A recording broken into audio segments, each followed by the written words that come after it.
Hi, hello. Yeah, another video and one talking about Blue Steel and what the changes I'd make moving forward and to continue testing for the next regional because I will be attending Seattle. So yeah, Blue Steel is a list that I always try and keep up to date alongside any other deck that I play. Um, I think what we can learn from that is we can look at the lists firstly that did really well, and the ones to mention is 24K got a top finish, top 64 in Vegas, did really well, had some interesting choices with things like Mufasa, and I think Mufasa is always going to catch people off guard, as most players had ruled that out as a contender. And into a steel matchup when you've got a 4-9, that's just going to be instantly a problem for them, and they're going to have to try figure out how to deal with it. If you can get to 11 ink, play Pete and play it, it's pretty much locked in that it's going to get a turn of value. Um, and then, of course, we have in Lamb's list, who did amazingly, got to top four, a card like Merlin's Cottage, which is really worth mentioning.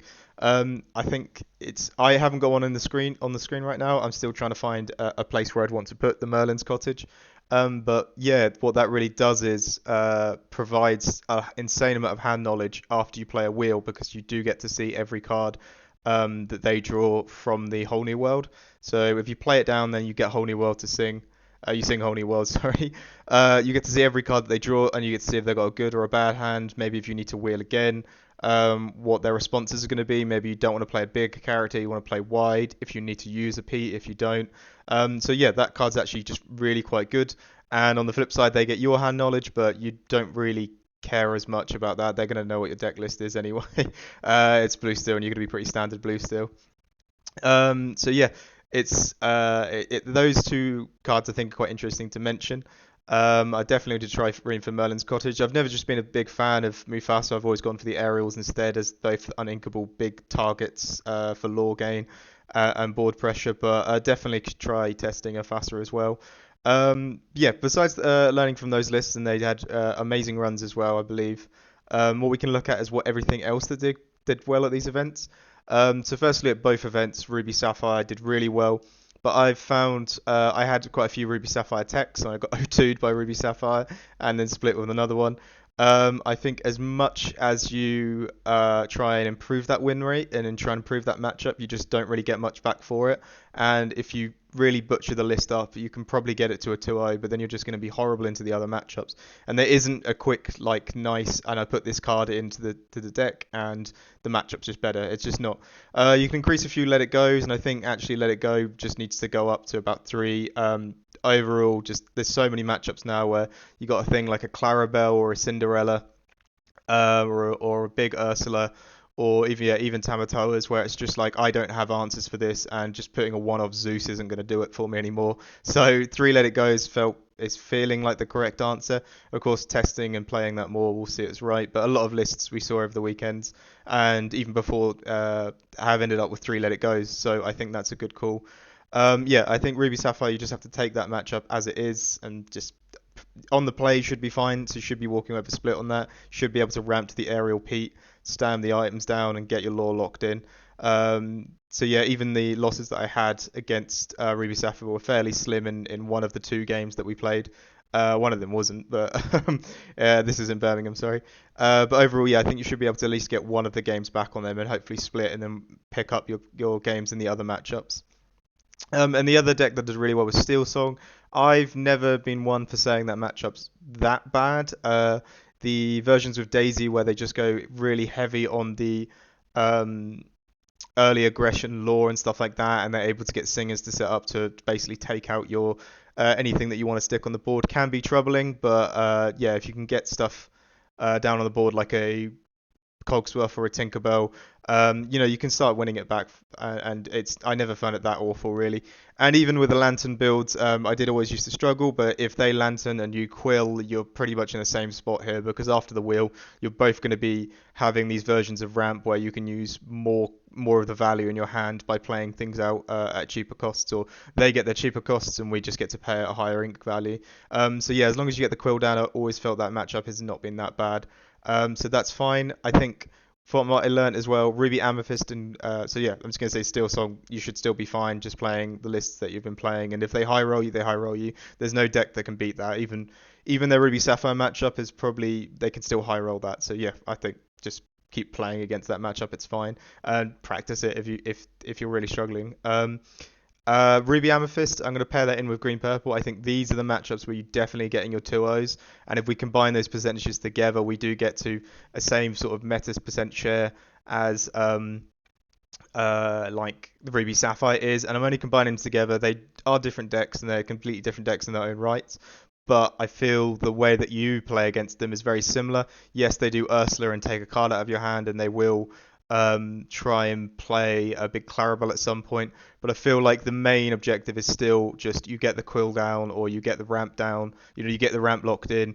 You basically just go over them and play the board wide. And Tinkerbell is very useful in those matchups. So yeah, I think definitely those are the two I want to 2-0, and we put the Argus back in. I'm just going to split it up now for a second. Put the Argus back in because it was something I was really lacking in Birmingham, and it just helps you get that 2-0 win versus Ruby Amethyst. And then Captain Hook I felt was very impactful against Green Purple because on the play you should be fine. You know, you get to do your things first, but on the draw you kind of want something on the board to be like, and if you quest, I'll do a very fair trade here right now, so don't quest.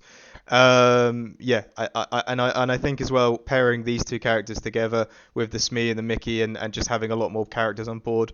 I ended up removing any location hate because I just felt like you don't need it as much. It's not that bad. Yeah, that's my opinion on it. You should be able to deal with locations. If they're playing an early location, you should be able to just bash into it and take it out, and that should be fine. Yeah, no location hate I don't think is really needed right now. No Race of Titans or Hideaway. Maybe Hideaway. Maybe Hideaway will make its way back in the list, but we'll have to do some more testing on that. But yeah, I feel that early character combination of Hook, Argus, and Smee should be able to get you for that early pressure against Ruby Amethyst and against Emerald Amethyst. And yeah, that should be fine. I'll just before I go on to one more matchup that I want to mention because I think there's one more that I want to mention and then there's a whole just the general gist of other decks. There is no item hate in this build. I think because the way that you're working with blue steel compared to another deck that might use a dime. You're just wanting to go quite fast, and if they're at a point where they can play a dime out and start tapping it for large amounts of lore, you know, they're probably already winning anyway, and you should just be trying to race them at that point and making them react. They shouldn't be able to set up dimes, basically, is what I'm saying. You should be able to go fast enough. But if you were to include something like a hideaway, one or two copies, again, you wouldn't have to worry about that as much because you know at some point you can get an answer to their dime. So maybe as much as I'm saying hideaway isn't a good option here, maybe it is. Maybe I should try find room for two hideaways. But right now I think the way it should be working is you should be going so fast that locations and items aren't as much of a problem. And you're never going to be taking out a quill. It's just too much negative tempo for you. And yeah, so yeah, no item hate right now, no item or location hate, but testing, we'll see if I need to include them again. The other matchup that I wanted to mention before I go to the general matchups is Green Steel, and of course it did very well at Vegas, and that might have a lot of people quite worried, quite scared, like, oh, okay, Green Steel's back. If you have anyone who's played Blue Steel for a while, you know that Blue Steel just generally has a fair matchup into that. We play the steel package removal, so you know we've got fire the cannons and boom, grab your swords and Tinkerbell, all things that would scare them quite a bit. And on top of that, we still have Hiram draw, so we get to draw quite a lot of cards, and we ramp to bigger things, and we get to play bigger things out. And a card like Ariel as well would just be so impactful to them. All you need is one Porp. They're never going to have items to threaten you. Get the one Porp down, get the Ariel, and then you're locking in 5 lore. They're going to find it very hard to trade with if you pair it with the Cogsworth and the Chiempo. So I think that matchup should, if that deck does get its bigger meta share, or it's just going to be more impactful, maybe at your local scene or maybe at events, that should positively impact us. Maybe that will take away some meta percent shares from other decks. As I say, I don't see it just doing this massive takeover of the meta, but I'm very certain that some people in Seattle will want to take the deck because they've seen it perform well in past regionals. But I think as well, as part that's made that deck perform so well is Blue Steel didn't cut its answers, but it was playing a lot less of answers for things like Diablo. So right now I've just put one extra Baboom in there, but I think generally speaking we go to 4 Baboom again, or you know we just basically 4x that out and we say, well, at no point you can play your Diablo, grab your swords Tinkerbell, take out your Prince John and your ward characters. We don't really care about your muses too much. You can only bounce our hero back. That's kind of annoying, but not the worst in the world. And that should become a nice 2-0 matchup for you. So, in a sense, after that weekend, if this deck does end up taking a meta share bigger and starts eating away at other percents, we've gained another 2-0 win there, which will be very nice for us. But that's all skeptical. As I say, I'm on the fence about it being this deck that's just really going to do well and going to take huge meta shares. I just think it had a very good weekend. A lot of people weren't running Diablo checks. Of course, Ruby Amethyst only really had the Brawl and things like that, and Elsa's all right. But if you're just going to play Hidden Cove on that turn as well, it's not that bad. So yeah, I think overall, yeah, it's nice to see that deck back, and it's nice to see a matchup that we could 2-0 a little bit more efficiently. But I'm still on the fence about that being a huge meta share and something you really want to tech for. But as I said, as I mentioned those as well, I'll try not to tangent as much. Just having a lot of baboons isn't a bad idea.